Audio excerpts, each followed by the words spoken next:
Hello everyone. Hi. Thank you so much for joining us in our Easter video. Yeah, and today we're going to show you a blend of German and British Easter traditions. Yes, I made some coloured eggs which turned out beautifully, Yeah, I they look think. really good. Yeah. And I made some gluten-free hot cross buns. They look amazing. Yeah. They really do look amazing. And that was the first time. Yes, we never did that before. No, and we will make something else this week, so stay tuned for that as well. We'll be sharing that in this video too, and you will find the recipe down below in the info box. So enjoy. Yeah, enjoy. Let's make the coloured eggs first. For that you need food colouring, eggs, vinegar and hot water.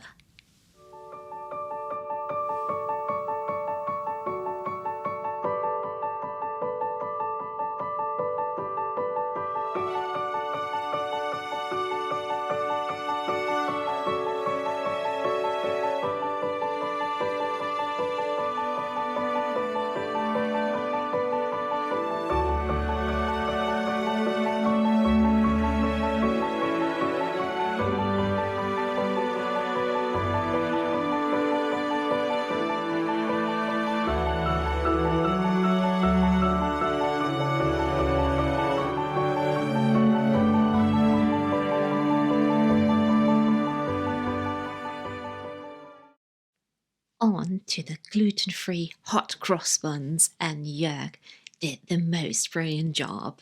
For this you need gluten-free white flour, sugar, sultanas, lemon zest, milk, mixed candied peel, 1 egg, butter, salt, yeast, mixed spice, ground cinnamon and oil.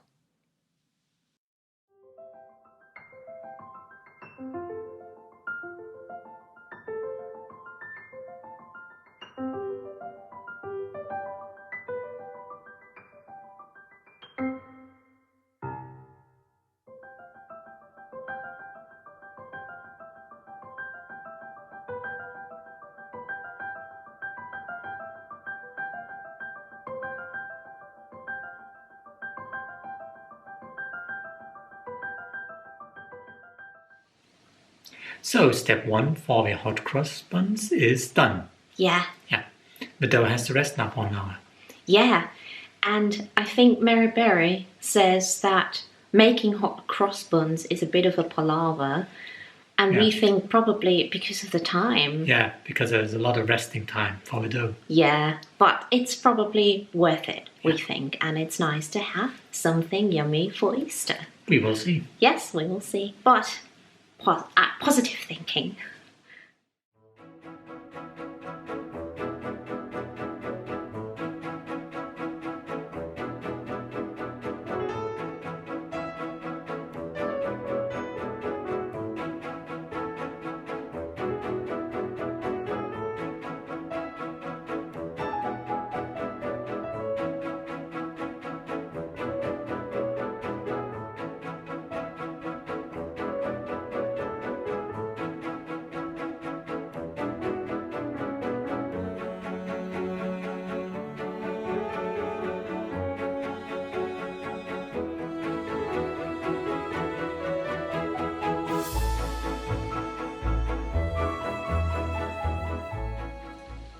Finger licking good. And this, so you already covered it. Yes. It needs to rest for another hour. No, half an hour. Half an hour. Yeah. Looks good. And it smells good. Yeah, it does. And it tastes It tastes good. Yes, you could already taste the lemon. Yeah. And the mixed spice. Mm-hmm. Perfect for Easter. Yeah.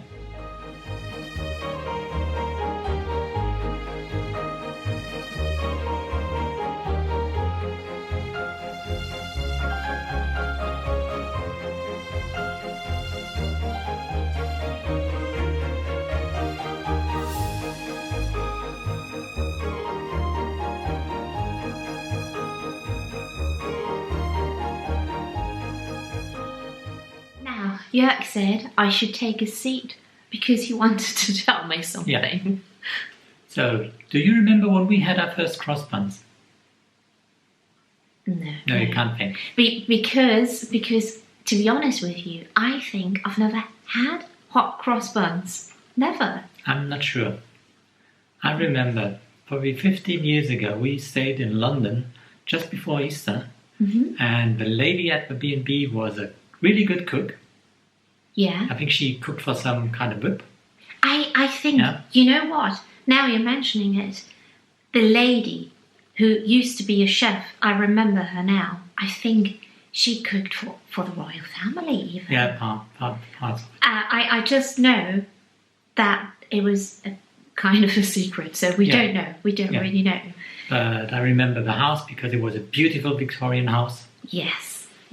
And the cross buns were just amazingly good. And I'm not sure if the place still exists, but the website where we booked the place still exists. It's in Germany, and I can link it for you. And they have the most amazing B&B accommodations. And it was wonderful. Yeah, I remember because it was a wonderful weekend which we spent. And she made us the cross buns. And I remember she told us about the story about it. Yeah, did she? Yes, she did. She explained everything.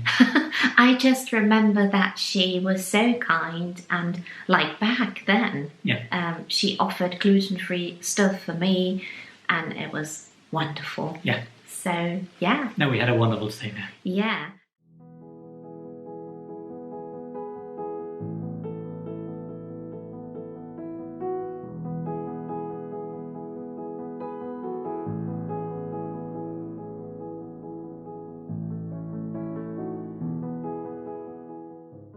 And now it's time for some lovely hot tea. And this is a new book we got. It's called Jane Austen's England, a Travel Guide. And we love it so much. It gives us so many ideas for places to visit and share with you.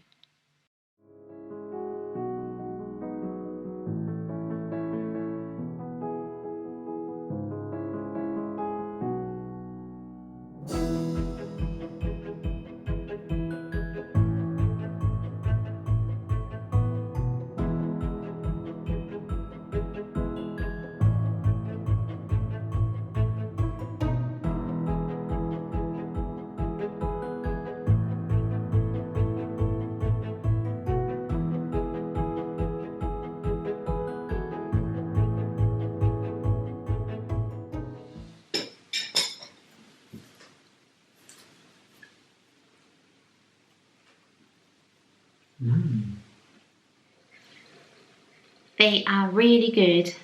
What do you think, Jörg? Yes, I love them. They are amazing. They are a lot better than I expected them to be. So fresh and nice, and this is the perfect timing to dream a little bit and make some plans. We've got a very lovely new book called Jane Austen's England, a Travel Guide, which is amazing. So I'm back this morning with some more baking, and I decided to bake a German Hefezopf, which is very, very popular in Germany on Easter. And if I would translate it, I would probably call it braided German sweetbread. It's a big tradition in Germany. I've never made it, and I'll be using buckwheat flour, which is probably a little bit more challenging So if you can't eat gluten, I would suggest just use regular flour. It will be a lot easier to work with, but I think it will be so nice to give it a try. And now let's start and make a German Hefezopf.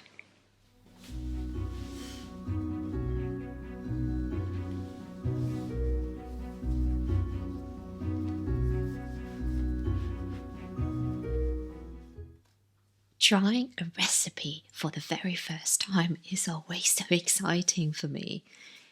I'm using 500 grams of buckwheat flour. I thought it would be worth trying because it's a bit more healthy, but just use regular flour if you don't want to use this. And I'm mixing all the ingredients together and then have the dough rest for about an hour. And if you want to give this a try, just check the info box down below where you will find the recipe.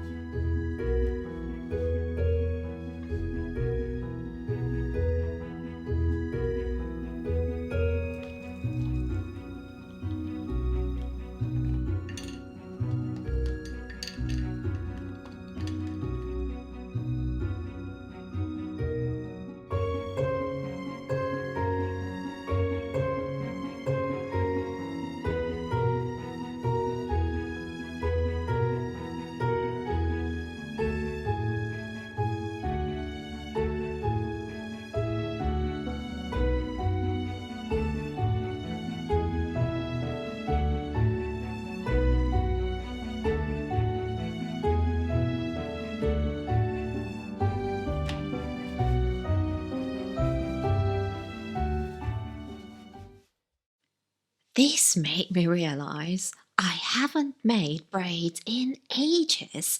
I think it probably needs a bit of practice. I watched a little tutorial on YouTube, I have to admit. And, well, it doesn't look perfect, but it's homemade with love, and that's what matters.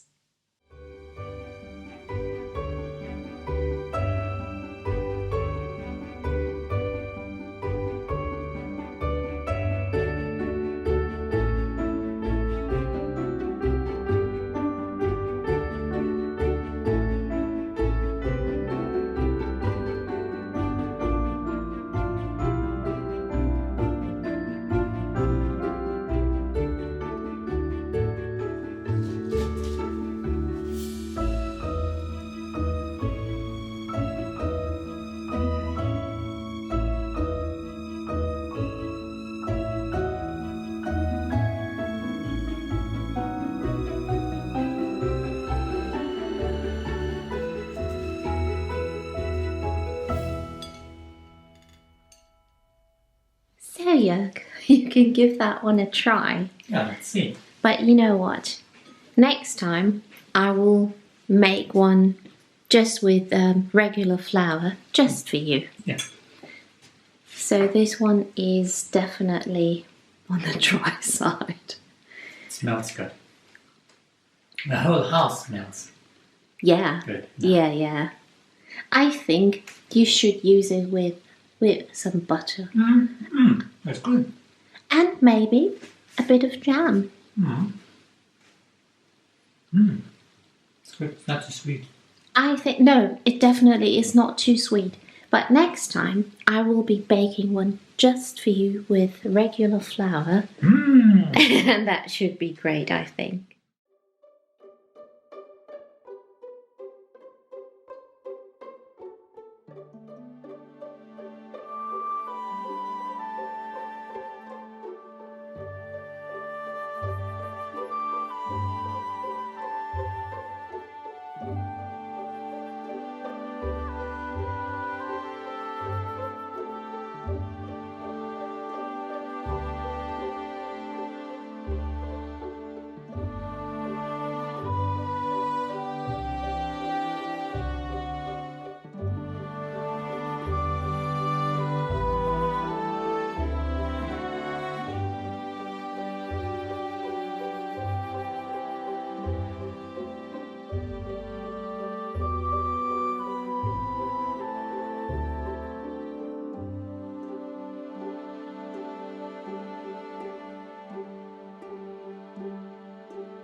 We hope you liked our Easter special. I did, yeah, because of all the good stuff.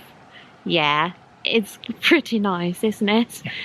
And we went for a little walk because we were hoping to see all the daffodils. Yeah, but they're still closed. Yeah, I mean, there are plenty of daffodils, but they might need another week, I think. It's always such a beautiful sight, and now they will be ready for Easter, I think. Yeah. Yeah. And thank you so much for watching, and stay tuned for the next video. Yeah, and see you soon. See you very soon. Until next time. Yeah. Bye. Bye.